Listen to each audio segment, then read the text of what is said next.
Okay, thank you. Thank you, Ben, and thank you everyone for joining us. Bienvenue, Miigwech, and welcome to the latest virtual meeting of the Historical Society of Ottawa. Our guest speaker tonight is Alastair Sweeny. Alastair is a publisher, historian, and author with a BA from the University of Toronto and Masters of Letters and PhD from Trinity College, Dublin. He served as the first managing editor of the House of Anansi Press, which specializes in finding and developing Canadian writers of poetry, fiction, and nonfiction. I'll post the link to that website in the chat if you want to learn more about them. In 1989, Alastair produced Canadisc. I actually have a copy of that. Canada's first multimedia CD-ROM as a joint venture with Encyclopedia Britannica, but specifically for students studying Canadian history and culture. I've actually gone to that. The Encyclopedia Britannica is a great source for any kind of information, but this CD is specifically details about Canadian content. So thank you, Alastair, for your work on that. Alastair is also co-author and producer of History of Canada Online and Canada's First People, Pioneering Digital Histories of Canada's First Nations. So here to talk to us tonight about Thomas Mackay and the making of Ottawa is our speaker tonight. So will you please welcome Alastair Sweeny. Okay, well, this is the cover of the book published by University of Ottawa Press, and I'd recommend a read. Okay, here we go. Okay, I'm dividing this into about 10 sections. First of all, because there's so little information about Mackay and very few letters from Mackay or to Mackay, I really have had to rely on photographs, images, that kind of thing that relate to what he was involved in. So I'll show you this. First of all, I'll do some origins here. This is of course, the Ottawa River watershed, which is was important for Mackay because he had a sawmill at Rideau Falls, but it was the foundation of Ottawa's wealth in the last century or two. And this is by C.W. Jeffries. This is a rendering of the offering made to Astiku, the Chaudière Falls, because it was a place of dread for the Algonquin people. They had suffered from raids from the Iroquois, and so they were they wanted to pacify the river. This is a nice Krieghoff illustration of an Algonquin family camping across from Rideau Falls. Very nice. There's a Krieghoff sunset on the Chaudière. These two fellows are probably Nipissing or Nipissing or Ottawa chiefs, and they've come down the river to discuss matters with the new Governor General. So this was by a military artist. You see they have treaty medals around their neck, plus silver designs. Okay. Oh, come on. I guess just a minute. Why is this not happening? Okay. Next person featured is, of course, Philemon Wright, who we all know. Now, why am I not? These are axemen. He hired 25 axemen to clear the land and became the Laird of Wrightstown. He also was useful in keeping the Richmond military colonies going. He pioneered the use of rafts to go down the river, and here we are with one of his first rafts. His son took, this is the first raft, his son took C.W. Jeffries' image down to Quebec City. There were other rafts being developed at the same time. There are two pictures here by Frances Ann Hopkins, who was the wife of a Hudson Bay trader. These are particularly nice pictures. The rafts had a sea of white pine in the middle as kind of a symbol of rafting. The raft here is passing Montreal at night and ends up in Quebec City, where these ships are loading squared timber for the Canada Timber docks in Liverpool. I discovered this image the other day. So here's where all the Ottawa Valley timber ends up in England. Okay, back to Philemon Wright. The white building is a sort of town center. His inn is behind that, beneath the tree.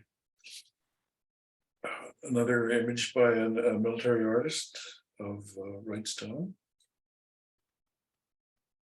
Okay, this is from a clan map of Scotland. You'll see Mackay top left, but Thomas Mackay's parents came from Thurso. If you look at the very top of the image in Sinclair, you see the town of Thurso, which of course is repeated in Quebec.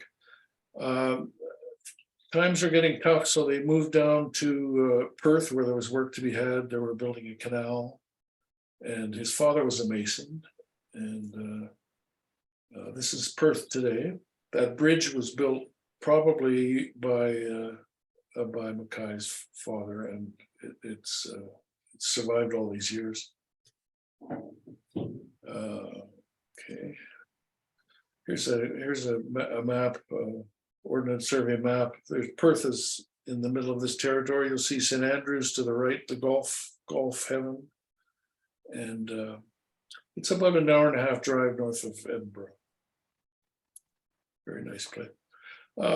Times are getting tough. There were poor harvests. There were highland clearances. The refugees were coming down to Perth. So Thomas and his wife and mother decided to. He heard there was work to be had in Montreal, so they decided to immigrate to Montreal.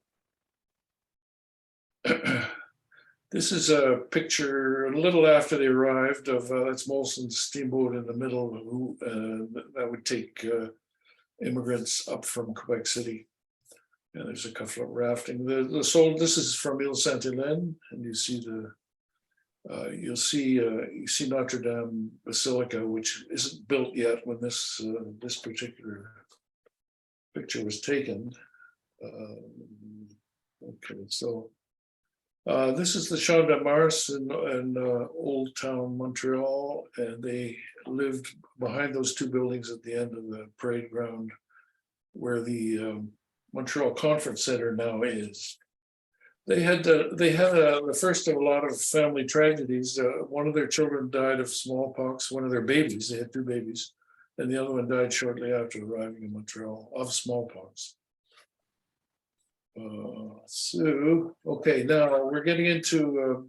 He found good work in Montreal, masonry work, but soon became the military soon became interested in his skills. So.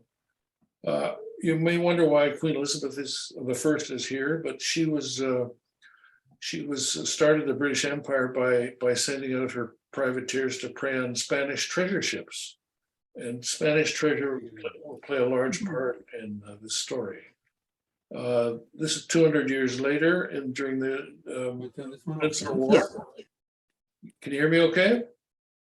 Yes.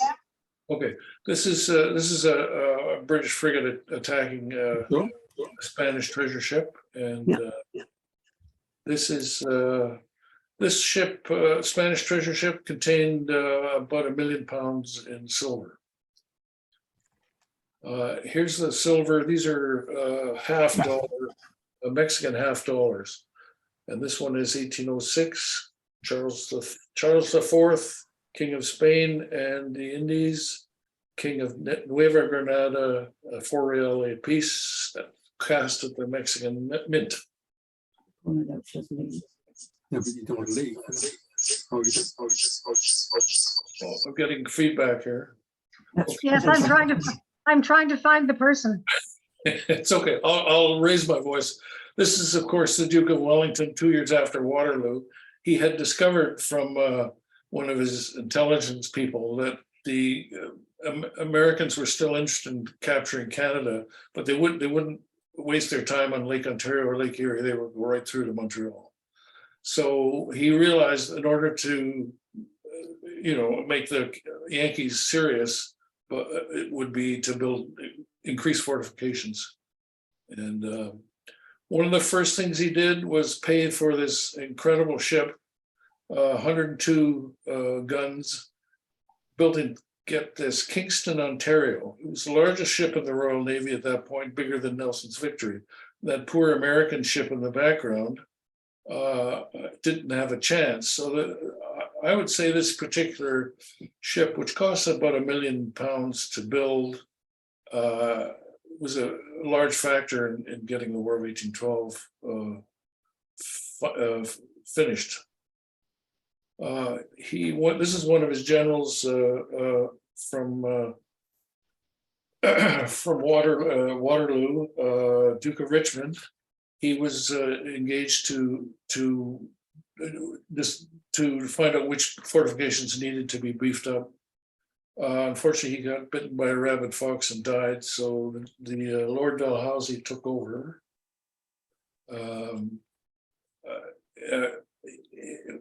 Mackay was engaged to supply stone. This is the fortress on Ile Saint-Hélène across from Montreal. So I wasn't able to find out how much it was involved, but this was his first major masonry job for the British Ordnance and the Royal Engineers. This fellow is the Durnford head of the Royal Engineers in Canada and builder of the Quebec Citadel. We'll see more about him soon. Oops. Mackay's second job was Fort Lennox. This is a painting of it. Some picture. It is located in the middle of the Richelieu River and was built to stop any American boats coming up the Richelieu or down the Richelieu to attack Montreal. Here it is from the air. Another picture from the air. You can see in the distance the North Bay of Lake Champlain, and it's beautifully kept by Parks Canada. You can go out by boat and tour it. The big building is the barracks. The one on the little one on the right is the officers' quarters. The main problem that the British faced was supplying largely Kingston and taking goods up the river or through the rapids. This was the first lock built in North America, canal lock at Coteau du Lac by the Royal Engineers, and it saved about a 40-foot draw. The other smaller locks were built in order to tie together Montreal and Cornwall, Cornwall, and Kingston. This is these gentlemen in the top hats are investors in the Rideau, the Lachine Canal Company. And here's the building of the Lachine Canal. Mackay was chief mason on this canal and made a nice profit of £10,000. This is a Windmill Point, the northern part of it. The scale's a bit weird there, but it's wider. And here it is today. It's a wonderful recreational waterway, monitored by Parks Canada, managed by Parks Canada. Mackay and Redpath, John Redpath joined him as in Redpath Sugar, and they supplied the stone for Notre Dame Basilica in Old Montreal. And here he is at probably age 35. But Lord Dalhousie. Okay, this is Lord Dalhousie. He thought the Lachine Canal was fantastic, and he recommended that Mackay. They were already planning the Rideau Canal, and that Mackay be in charge of Rideau Canal construction. Here's Dalhousie in a Northwest Company canoe. He traveled all over as far as Lake Huron and back through Lake Ontario. And here's a map by a British one of the British map makers. That is by Elliot. That's an amphitheater map. You see on the bottom, back. Yeah. See on the bottom right, you'll see government purchase, and you'll see Sparks, and you'll see Richmond Landing. Sleigh Bay is where the Rideau Canal would begin. In there, it's called Sleigh Bay because one of the young man of Wrightstown wanted to get married and they couldn't find a notary, so they took in the winter they took sleighs over to Sleigh Bay and found a minister who did the ceremony for them. Government purchase means all this property was purchased by Lord Dalhousie, and it was the plan was, the plan was to there was a lot of land speculation at the time, but he did it very quietly and made everyone think that the canal was going to come in on the bottom left, whereas in fact Dalhousie, being a military man, recognized that what's now Parliament Hill would be a perfect site for a fortress. And we will hear more about this. These are some pictures of the Chaudière Falls. Colonel By, who did this painting. The Royal Engineers tents had those red stripes on them. And there's two gentlemen on the right around a table, which looks like there's a bottle of whiskey on the table. That would be Colonel By in the striped pants, and Thomas Mackay in a Scotch bonnet, and the guy on the left is probably Fulham Wright. This was painted by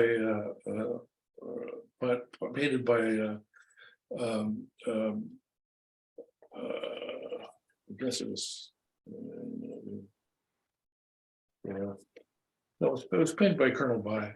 It's in the McCord Museum. This is the first painting of the arrival in Bytown. They're discussing how to proceed.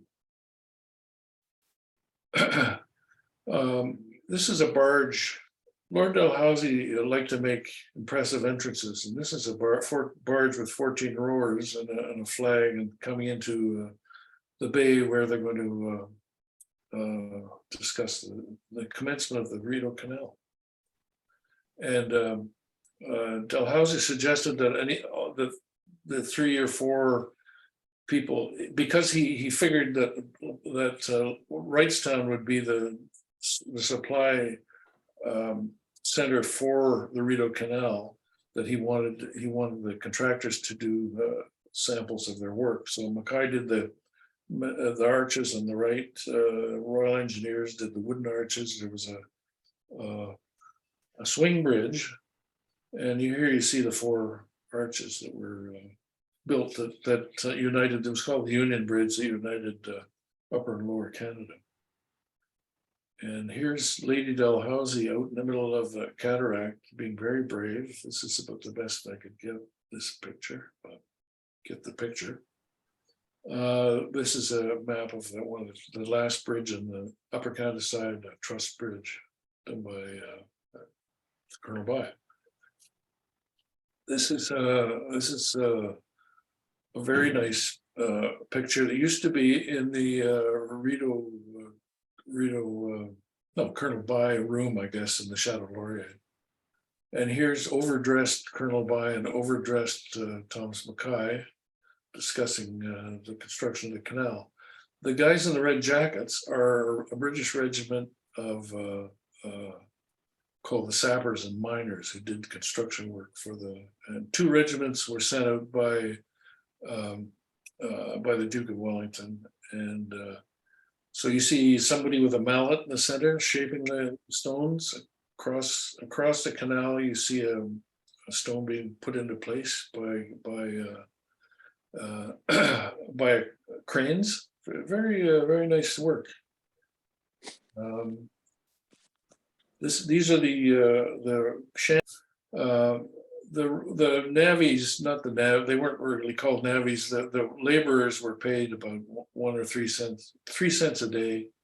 The redcoat sappers and miners got 2 and 6 a day, 2 shillings and 6pence. Here they are again digging a trench. Mackay was invited to build them soldiers' quarters on Parliament Hill. These are where they were bunked. This is an example of a barracks. This is the one in Fort Lennox, but it's similar. Now there's some Algonquins looking at see the 3 barracks across the river on Parliament Hill. Those are for the sappers and miners. There's the Bytown Museum, which was built by Mackay for storage and for there was actually a vault in it to keep the pay safe. Here's a map by the Royal Engineers of the canal when it was on its way to be finished. It was thought that he could get stone from across the river where Lac Limy is, but he found there was pretty good enough stone on the site. So people say he made a fortune out of this, but the Royal Engineers benefited. And you see the commissariat on the west side, the Royal Engineers office on the right. Okay, now this was a real problem for Colonel By. He hired an American excavator who worked on the Erie Canal, who was not really up to heavy work, and two of the dams overflowed, and Colonel By almost lost his life. And according to Ottawa's city clerk, when the Hogsback Dam was swept away for the second time by the spring flood, he exclaimed he would rebuild it again and again until it would stand, even if he had to build it solid with $half pieces. So that was Mackay's joke. That was Colonel By's joke about how tough. This was where the canal left the river, so it had to be you had to be very careful with spring overflow, with spring high water. So what Mackay did, you see on the left, there's a curved lock gate, and another one farther down, and farther down still he installed two more locks just by Carleton University. But to give you an idea of what they faced, this is the spring runoff that caused the destruction of 2 dams on Hogsback. It's colossal. The Royal Engineers were getting a pretty good opinion of Mackay as things went on, and it was understood. I haven't found proof of this, but there are suggestions that they wanted him to hold himself in readiness for the construction of a northern citadel on Barracks Hill. And this is a chart, a real star fortress designed by Colonel Dunford and Colonel By. It never happened. It's 1 o'clock now, 7:30. Oh, all right.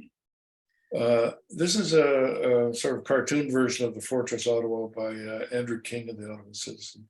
Kind of a nice job. This is what it would have looked like if it had been built. But peace was to come. Colonel By's drawing of a lock gate. This is the Sappers Bridge that Mackay helped the Sappers and Miners build. That's at the top of the canal. It was now torn down when they rebuilt Confederation Square. There's a nice crab that was used to open and close sluices, and that's a lock master's house, I believe, in Merrickville. Farther down, John Redpath was in charge of building what became the largest dam in North America. This is the Jones Falls Dam, and it backed up 3 lakes. So instead of building a slew of locks, there was only a set of 3 or 4. And today there's even a. I'll show you another picture. There it is. There's even a little hydro plant there now. It still exists. It's a sight to see. It's about 45 minutes north of Kingston, Jones Falls. There it is today. Extraordinary. Still, no mortar was used. It was they were just fitted in, shaped and fitted in place. So back in Bytown, there's the first 8 locks of the canal done. You see now there's a steamboat launch, steamboat dock, bottom left, and Colonel By's house up at the top. So really, Wrightstown and Philemon Wright became less important in terms of servicing the canal. I assume those are all barrels on the dock. And you see that there are now two, one of the on Parliament Hill, and one of the burned down. One of the barracks burned down. Another one didn't last long either. But there's Colonel By's house. This is taken a little later. The building you see way in the distance on the right, the white building, that's Rideau Hall. So this is about the time of Rideau Hall when Major Bolton was in charge. Okay, so here's nice silhouettes of Colonel By and his lady. This was Colonel By donated this to Mackay and Redpath, and Mackay got his own, and Redpath got his own, and okay. I found this in the McCord Museum. It's an account book.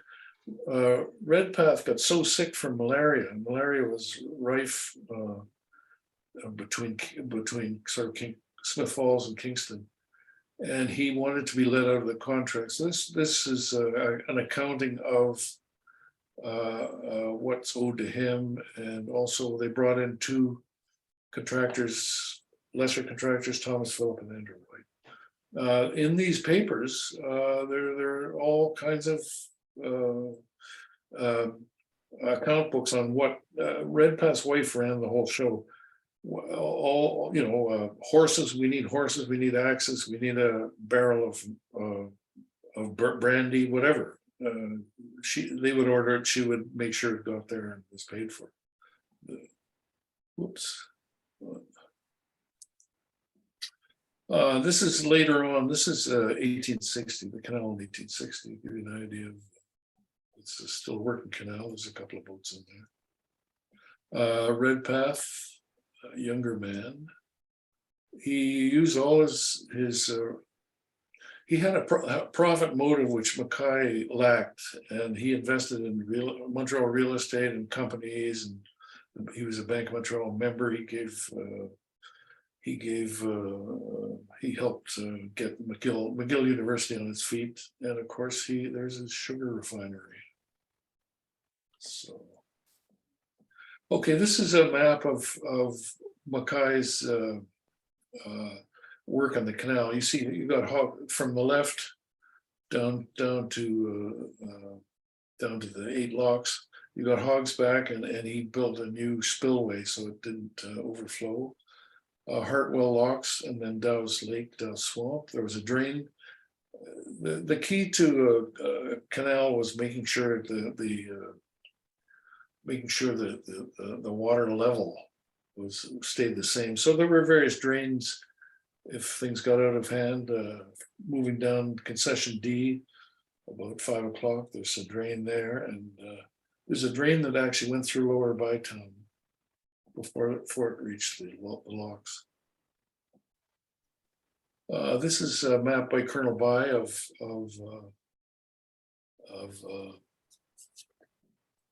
just kind of dated,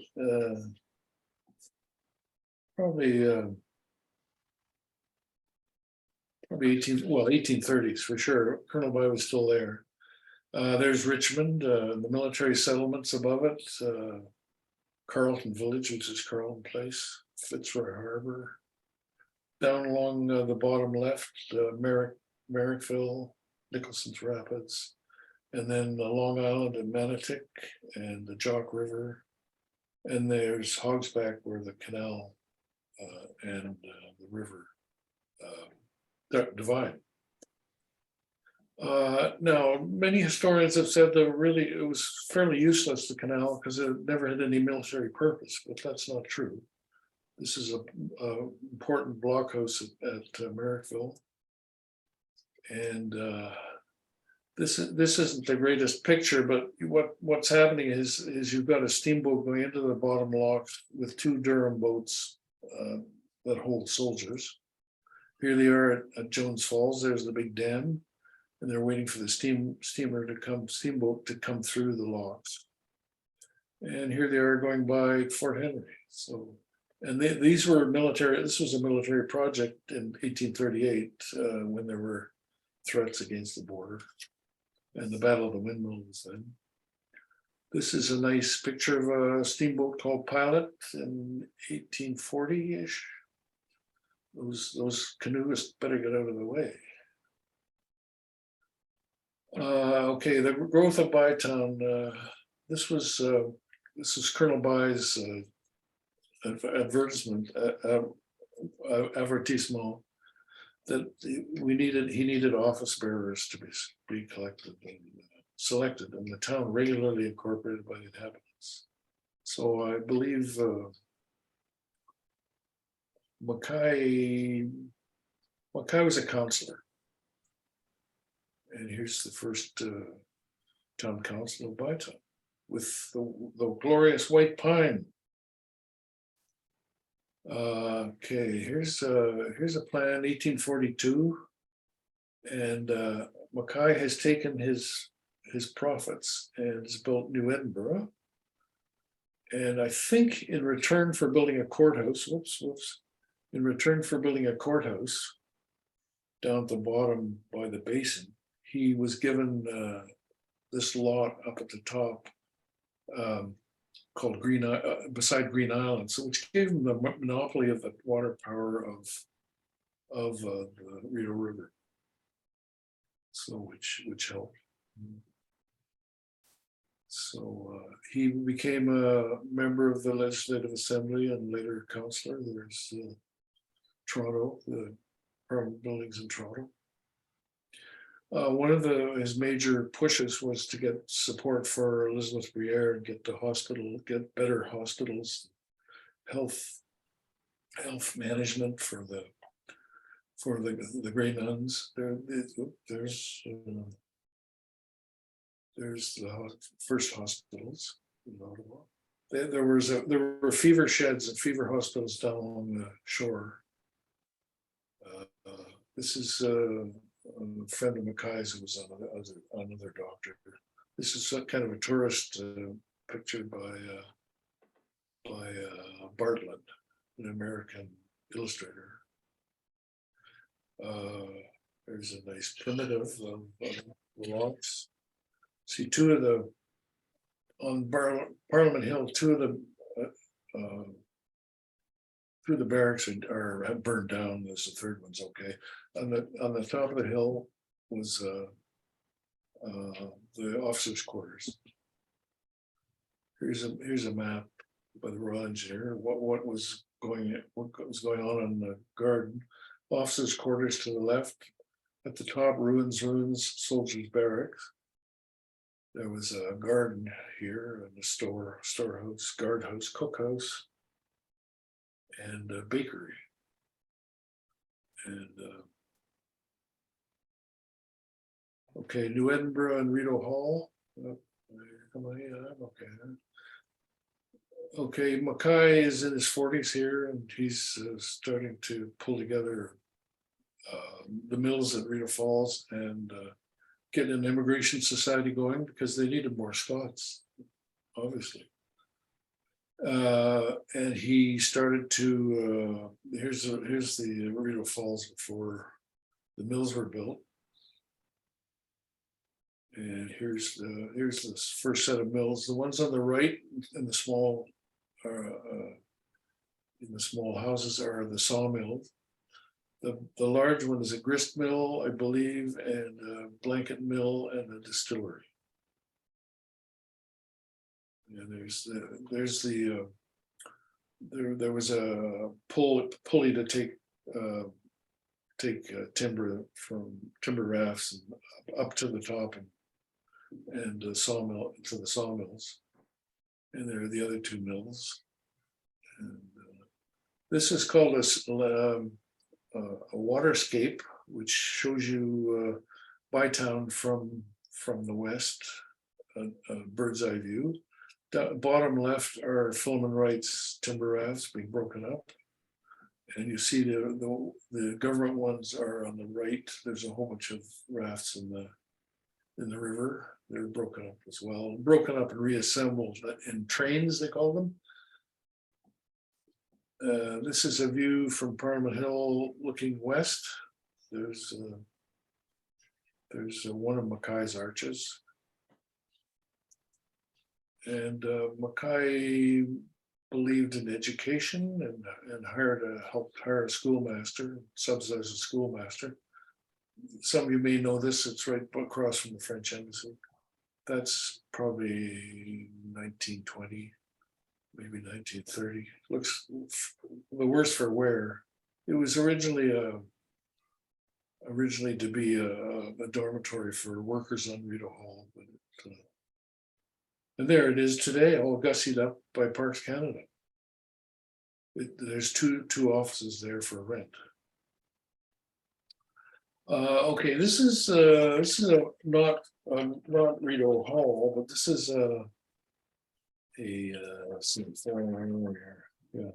Okay, this is a typical Regency villa from Sir John Soane's 1798 architectural drawings. So if you wanted to build a villa like Rideau Hall, you got the plans from this book. And here's the Mackay villa. See, it looks quite similar to the Soane drawing, with existing walls. Still, there are a few. And there it is. That's a drawing by Hubbard in a book on Rideau Hall. Here are the 3 floors. The court. He had hot running water, as you'll see. There, some of these rooms have 2 of the rooms have a bath. Actually, have a bath. But if you wanted to call the call of nature, took you. You had to go outside. You'll see privies in between the 2. Just to the right of the shed, middle shed. And the top floor he kept for his drafting. Second floor was a drawing room.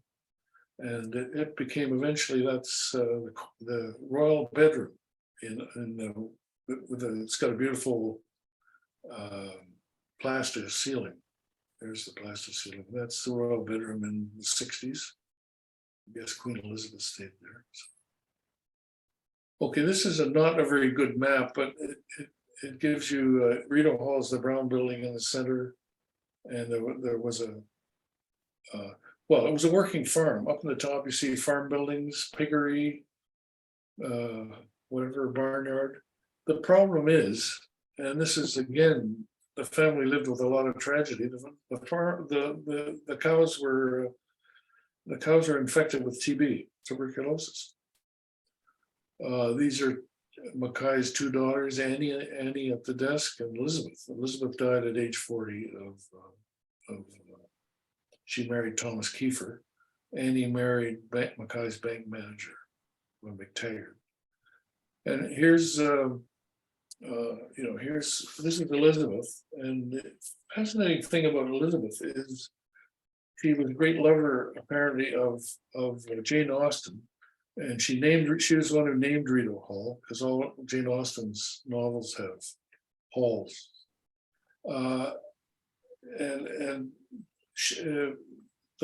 Jane Austen's last book was called Persuasion. It was a story of Anne and fell in love with a naval cadet called Wentworth. They fell in love and were going to get married, but her father would not let her. And so she was resigned to be a spinster for the rest of her life. Well, suddenly Wentworth came back. He had been appointed a captain. He came back with 137,000 pounds captured from the Spaniards. So needless to say, they all lived happily ever after. So that was, here's some nice maps of Bytown, Rideau Falls, New Edinburgh, and Lower Town, Barrack Hill, they call it. Another map now showing Rideau Hall and Mackay Lake, Rockcliffe.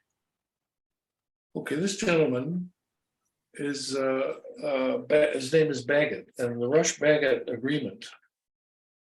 Sir Charles Bagot, the Rush-Bagot Agreement banned military ships on the Great Lakes. So that the Americans breathed a great sigh of relief because there wouldn't be another 102-gun boat cruising around Lake Ontario. This suspension bridge was built by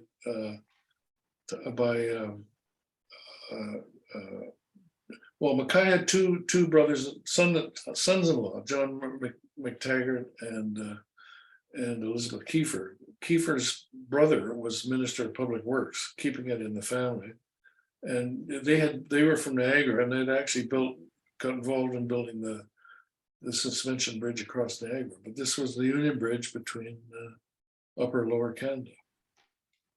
There's Samuel Kiefer, so he was Minister of Public Works. Nice panorama here. There's the Basilica, Notre Dame Basilica. The middle one is Collège Saint Joseph, and the white one with the steeple is the Grey Nuns. And in the distance behind the Grey Nuns is the sawmill. You can see the smoke coming out of the chimney. This is Bishop Gig, who was brought in to heal the divisions between the Irish and the French Catholics. So priests were trained to be bilingual. That's the origin of the bilingual nature of University of Ottawa. This is the Collège Saint Joseph, which is the original building of the University of Ottawa. Here's another a wider panorama looking east. You can see a steamboat in the river and a steamboat in the locks on the right, and a couple of steamboats waiting to come down. And that's the Royal Engineers Office, and the quarry's kind of misplaced, but that's the view from Parliament Hill. Miller Mackay. Okay, that's that's new Governor General Metcalfe, and that's his council in Montreal. Mackay became a councillor. He was on, and he was given other responsibilities. For example, this is the Montreal Volunteer Militia, but he had a much smaller version of in Ottawa. This is son Charles, who died in the Indian Mutiny. His last surviving son. He's a corporal. He was a corporal in the militia, and he got a commission, sent to India. Another one. The other thing that Dalhousie started was all military people had to join the Masonic Hall. This is the Dalhousie Lodge of the Masons. I don't know what solvitur ambulando means. It might mean solve problems by walking around. There's Annie with her husband, John McTaggart, and there's his Bank of British North America. That's where Mackay's money was kept in the vault there. Some in the Bank of British North America in Montreal. So here's some nice pictures. There's the mills and Rideau Hall in the background, 1845. Up at the top, you can see cloth factory, flour mill, brewery. People were to prevent them from being afflicted with bad water. Most people drank beer, 2% beer. So this is New Edinburgh, and that's the sawmill. at the right-hand falls, Rideau Falls. They sent blankets to the Great Exhibition of 1851 in England. They won a prize for blankets. This is the Victoria and Albert medal that they got. Unfortunately, unfortunately for Bytown, the free trade movement in England, which was set up so that they could quickly get grain and food to the Irish, they canceled free trade. They canceled the corn laws, and many protected industries in Canada were severely hit. Oops. There's Redpath as an old man. He was in charge, and Peter McGill, they were in charge of the Annexation Manifesto. In other words, they pushed, if we don't get protection, we'll seriously think of having free trade with the United States. And here's this is a funny cartoon about giving the flag to Uncle Sam. There were a lot of riots between Tories and Liberals. The Tories burned down. This was the burning of the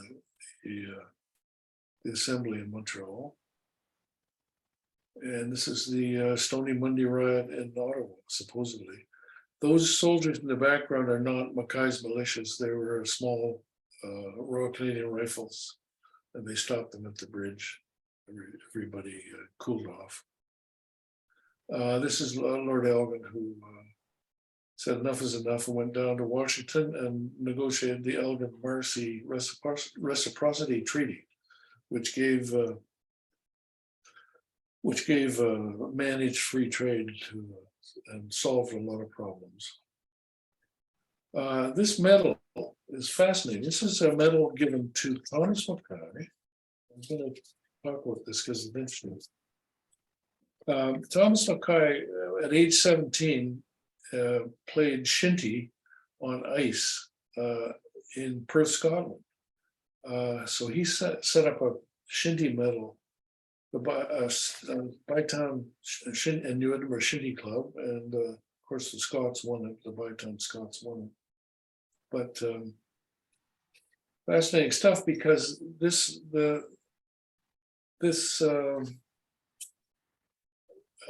was the first documented mention of a ball and stick game being played on the ice by skaters. In a book, Traditions of Perth.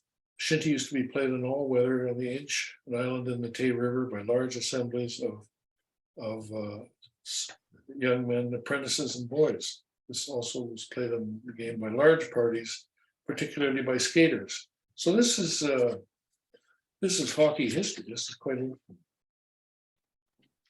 And okay, so following on here, bear with me. Okay, Railroad Mania. This is the first train on the island of Montreal. The Bytown, the Montreal Machine, which was Mackay was an investor. It was operated by James Ferrier, who was a Montreal merchant, and he even had tokens. It was really the first, probably the first public transit in Canada. And he engaged, this is Thomas Kiefer, Mackay's son-in-law and husband of Elizabeth. He engaged Kiefer to do some publicity for people interested in investing in railways. Kiefer said to hell with that, and he wrote a book called The Philosophy of Railroads. This is the French version, 4th edition. It was a bestseller, North American bestseller, by Thomas C. Kiefer, civil engineer. So 1853.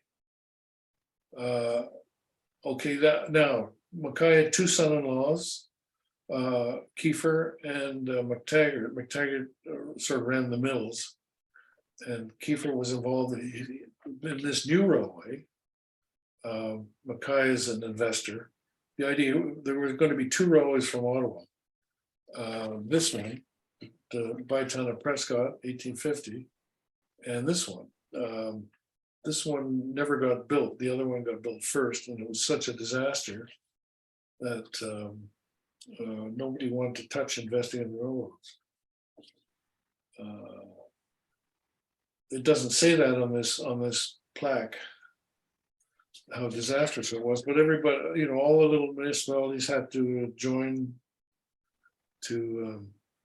It ended up working. Well, they were told these Mackay and his son-in-law and the head of the Ottawa Citizen were told that if they didn't have a railway, they wouldn't be considered as a potential capital city of the Canadas.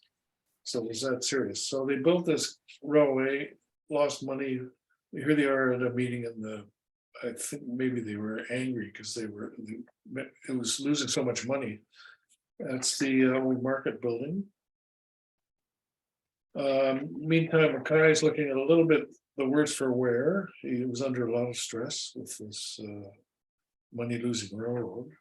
So that's this fellow is rescued everybody. His name was Richard W. Scott. He was the mayor of Ottawa. He became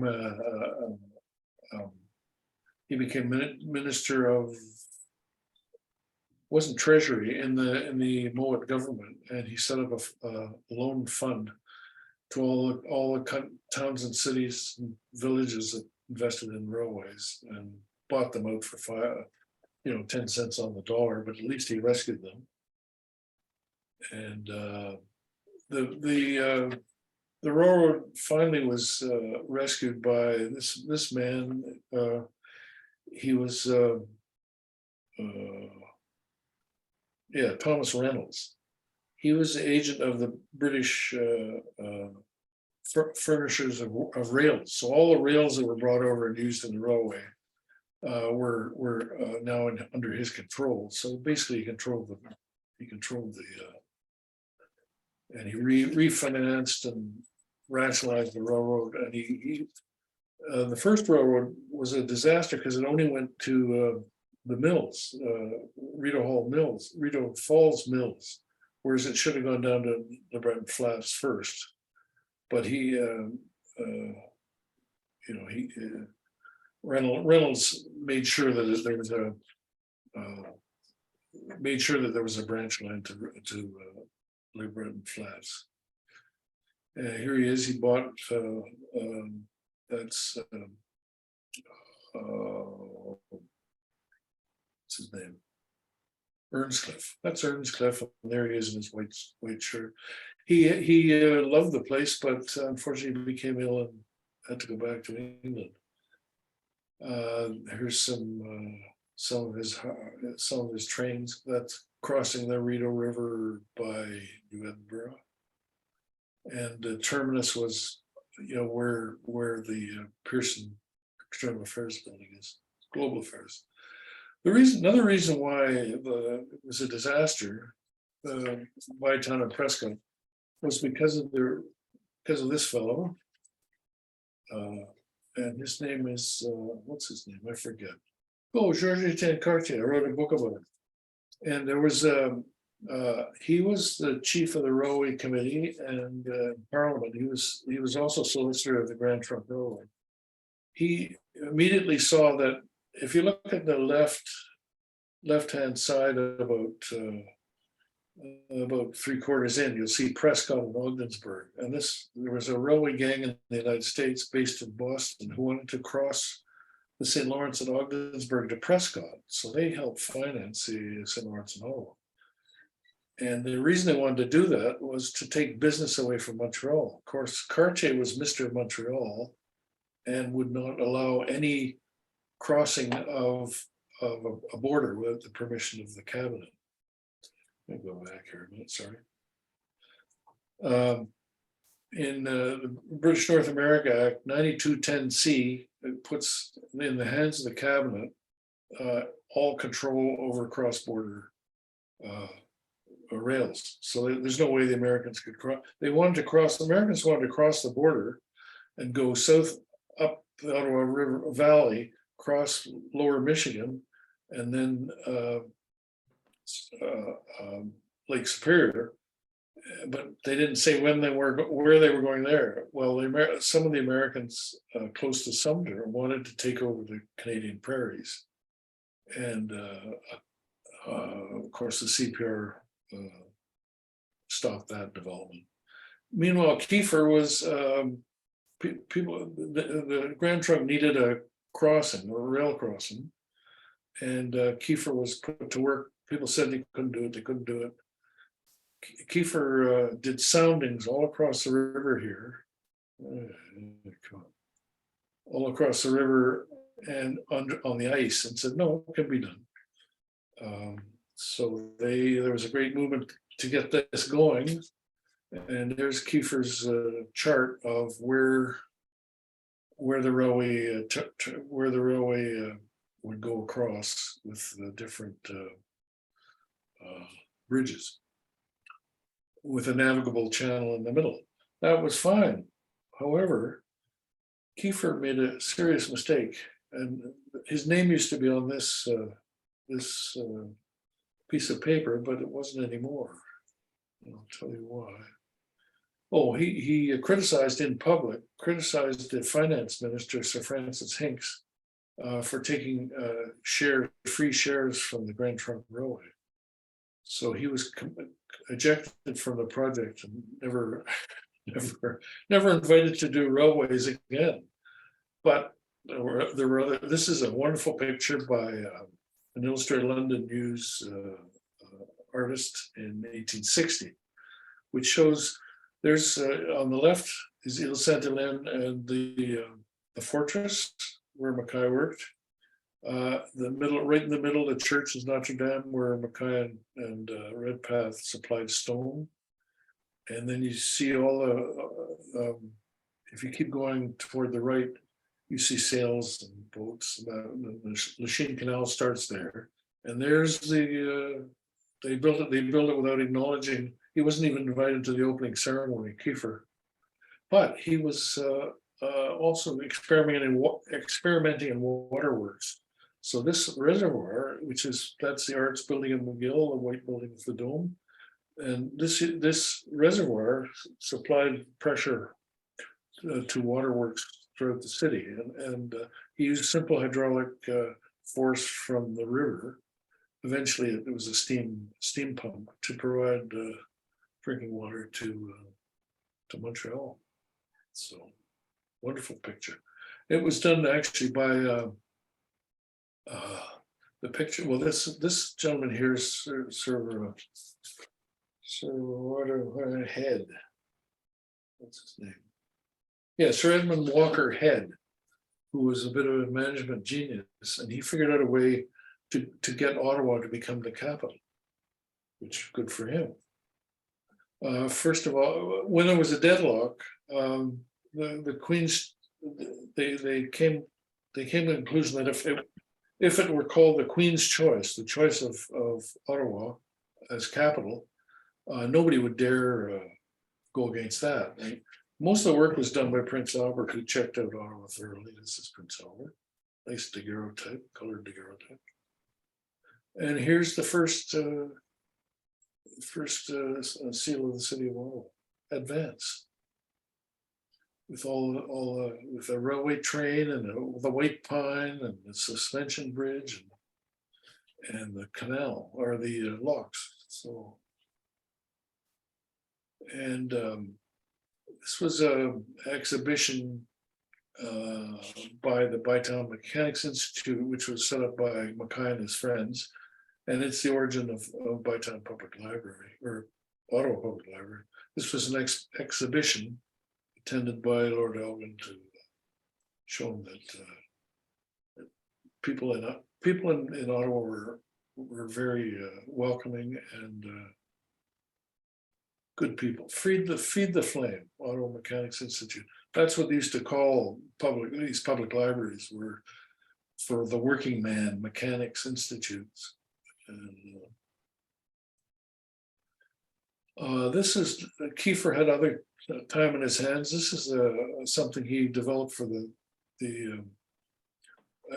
exposition in Paris where the Eiffel Tower was built. And this was the Canadian Pavilion, Canadian trophy. There were samples of Canadian metal, a great big piece of gold, and very popular. Samuel Kiefer, now that the choice of Ottawa was confirmed, held a contest as Minister of Public Works to get a contest, and it was won by I forget. This was and the cornerstone was to be laid by the Prince of Wales, so that's why that artist was along who did the picture of Montreal.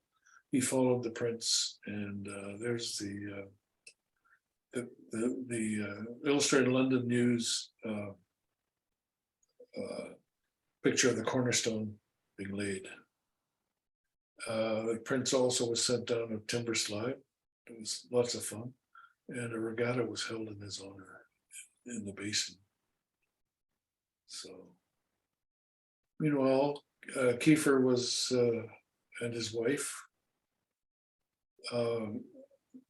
After the Mackay death, Kiefer was appointed manager of the estate. So this is almost the final part of the show. The Rideau Hall had to be sold. It was a white elephant, and they of course it had to be sold to Kiefer had to sell it to his brother Samuel. So talk about nepotism, but so he after a couple of years renting it, they sold it to the government. Finally, some money showed up, and they sold the Rideau Hall to the government. And Kiefer also had to. Kiefer also had to do something about the railway. Here it is here, and potash shed. So he sold the railway to, he gave it to Reynolds, but he had to sell the mills to the McLaren brothers. So Green Island, these three mills. And this is a picture. If you were to take down all the trees at Rideau Hall, facing west, this is what you would see. This is what it used to look like. Lord Monk, Governor General Monk, was the first inhabitant of Rideau Hall. There's the sheds. The sheds and the privies are to the left. See, there's a guardhouse, and to the right was construction work for the expansion of Rideau Hall. So there's the original house in pink, and the villa, and the addition made by the government. Proposed edition, and that's what there he is there with the family in the addition. There's the addition. See the round building at the end? That's the original Rideau Hall there with the flag on top. And Kiefer in the top hat of the window built a farmhouse and called. I know this. Anyway, it's he was honored in the Canadian Illustrated News. Kiefer with a fire hydrant and a pump and a Welland Canal, etc., etc. He had, in order to sell the lots, in order to keep the estate going, he had to take the property, the New Edinburgh property that Mackay originally built, and put it into lots and sell the lots. There's a Rideau Hall is in red. Birkenfelds was top, almost top left. And this is these are plans of his suburb. There's his mother-in-law. So Rideau Hall grounds, these were the lots. Some went to Elizabeth Kiefer, Jesse Clark, Christina Mackay, and the McKinnon heirs, which is Annie. So all four daughters got a share of the estate. And oops, what we doing?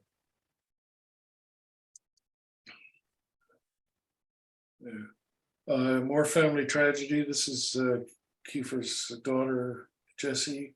She was babysitting her two nephews. They went down to the river to see the steamboat go by. The steamboat swamped them and the three of them drowned. Very sad. There was a lot of tragedy in the family.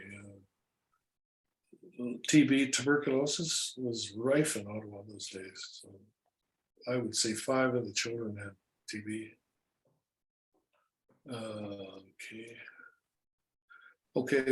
In order to move those lots, that real estate, he set up a horse-drawn tramway called the Ottawa City Passenger Railway Company, horse-drawn, and it was very popular. It ran from, you see up in the top, where the railway says railway, ran down this to down Sussex, and then below Wellington Street, and then back onto Wellington, and then across to the, eventually it went across the suspension bridge to Wrightstown to Hull. This gentleman's called the Edison of Canada. He was brought in by Mackay. He was a young man, very smart in electricity. Mackay, Kiefer, of course, was very interested. He brought him on board the tramway, and eventually sold out. And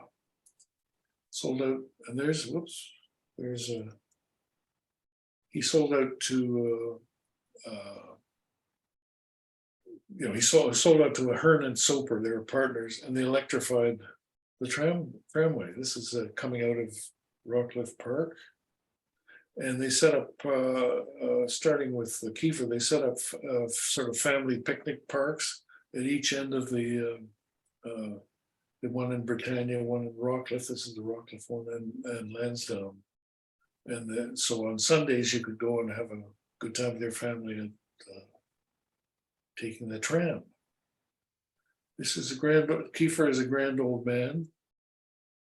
One of his last acts was to create, build a pumping station for the water. So, come on. So Ottawa finally got safe water and water in hydrants, so fires could be put out. Is 1874-75. This is a new coat of arms for Rockcliffe Park, and this is the graves of Kiefers and Kaiser in there. So there we are. And so just finish her up here. This was see the roof of the building on the right says Ottawa Forwarding Company. That was still owned. It was a private company owned by the Mackay estate for a while. There we are. And Edinburgh, Rideau Hall today. The Prime Minister lives down bottom right. And there's the panorama. Thank you very much, people. Well, thank you, Alastair. And when you're talking about Mackay and Kiefer, it's almost like everything that Mackay started, yeah. Kiefer carried on. They're almost like a relay team, and really intrigued by their relationship. I mean, they're their father-in-law and son-in-law, but in a family that's racked by tragedy. Kiefer was more than that. I think he was. Would you say he was a son? He was a business partner, almost a soulmate. Yeah. Would you say that? I would say of Mackay, and of course I think he recommended Kiefer as his estate manager. The other brother-in-law, this was a battle of the brother-in-law. The other brother-in-law, I'm convinced, committed suicide. I believe the losses on the railway were so bad, he became really a pariah. People ignored him. He lost all his friends, and I really think he died of painful stomach, feeling as if I think arsenic was used. I really think, and his wife Annie never talked about him anymore. So he was. It was a very tough time. But What great tragedies in the family. Now, I'm not sure if you know Peter Stockdale, Alastair. Peter Stockdale is wondering if you're aware of any of the portage trails and the route that might have gone between the Ottawa and the Rideau rivers through the Mackay estate. I don't think there was any. Well, you know, the autochthone, the Anishinaabe have that portage now that goes from below, or probably below the Rockcliffe Lookout, all the way to the Rideau River. But I don't think Mackay had anything to do with that. We have somebody else asking, does anybody know what was built beside the mill, lot 922, 934? Sorry, which mill was that? I'm not sure. The question is, does anyone know what was built beside the mill, lot 922, 934? I think it's a specific question she might just be asking for in general. The Mackay mill, built beside the Mackay mill. I don't know.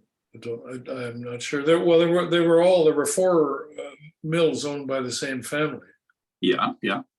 So the only 44 Sussex was the only house on in that area, but that was owned by a succession of bankrupt lumbermen. Alastair, you talked briefly toward the beginning about the importance of the Spanish silver in the build of the Rideau Canal. And of course, you have an addendum to your book and a pamphlet for the Historical Society. Did you want to expand on that a little bit about the Spanish silver and its role?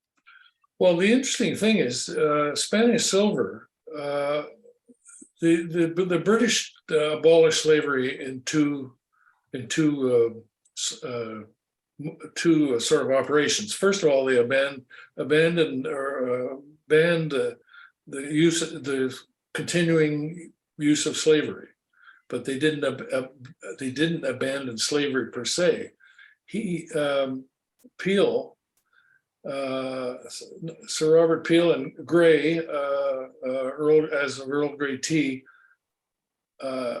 were the slave owners in Britain were still owners of the slaves. There was no new slavery. They were still owners, and they actually bought them out with Spanish silver. Bought out all the slave owners. For example, George Orwell's great grandfather made, I don't know, 50,000 pounds. Lloyd George, Gladstone's family had slaves. Of course, the slaves weren't paid off, just the owners. So that's another use of Spanish silver. A couple of more questions have come in, and I'll give you both questions at once, Alastair. One is, when were the Mackay mills demolished? And the other question is, what brought you to this fascinating subject? Well, I'm from my work with Georges-Étienne Cartier, who insisted that Ottawa be the capital. I wanted to continue that thread. So, and also railroads. So that was part of it. Sorry, what was the first part of the question? Oh, the question was, this is a different question. When were the miles? They were burned down at one point. They became less and less profitable because they were small scale. They weren't Redpath sugar. They were really just originally built, I think, there were no grist mills, so for farmers wanting to get their grain milled, they would wagon it to the falls and get it done. Blankets were woolen because of people had sheep, and of course, distillery and brewery and distillery provided fresh. The brewery especially provided safe water, and what's the other one? The sawmill, which was kind of a disaster. I mean, the mills on LeBreton Flats far outweighed the scale of the work at Rideau Falls. So the McLarens took them over, but I don't think they made a profit either. So they burned down. They burned down in about 1910, I guess, something like that. So we have another question. You showed the beautiful country house that Kiefer moved into after Rideau Hall. Yeah. And, we're wondering where that house of Kiefer's would have been. Well, there's a horrible, I must say, a horrible house built over where what's now today. I don't know, what was his name? The guy who founded Coral, Michael Copeland, built, tore down Birkenfelds and built looks like a rocket launch with his sexy wife. And ruined the whole part of it's just totally out of character for Rockcliffe. Anyway, I think he just wanted to show off to all as a tech lord, you know. Was Earnscliffe built for a member of Mackay's family, perhaps his daughter? Yes, it was. It was built for Annie and her husband. And when he died of suicide, I'm convinced, Kiefer took over the house, the rental, and moved her into she and her kids into Rideau Hall for a while, and then they took over.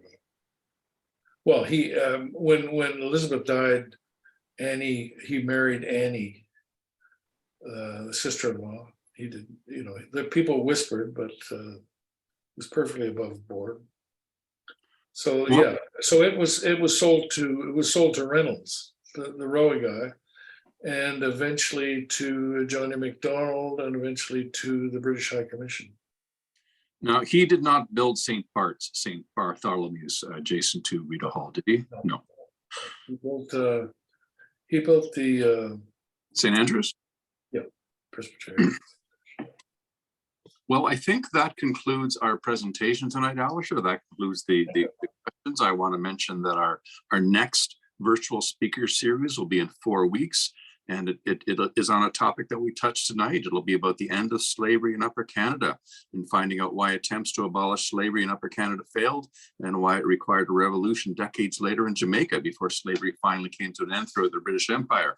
And before that, in 2 weeks, we have our next in-person speaker series presentation, which will be the Ottawa Public Library, and it is a double feature. So speaking of Earnscliffe, the 1 o'clock talk will be, where did our prime ministers live? And of course, Sir John A. lived and died at Earnscliffe many years before it became what it is now, the British High Commission.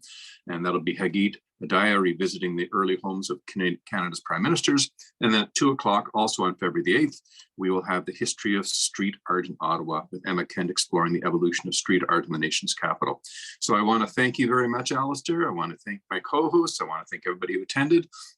You gave us an amazing series of stories and some great images. They always say a picture's worth 1,000 words. So I think you gave us about, my math's not too good, but I think you gave us about 20,000 words, extra words there with your pictures. Oh, yeah. Thank you very much, Alastair, and thank you, everybody. Thanks. Thanks. Good night, everybody. Good night.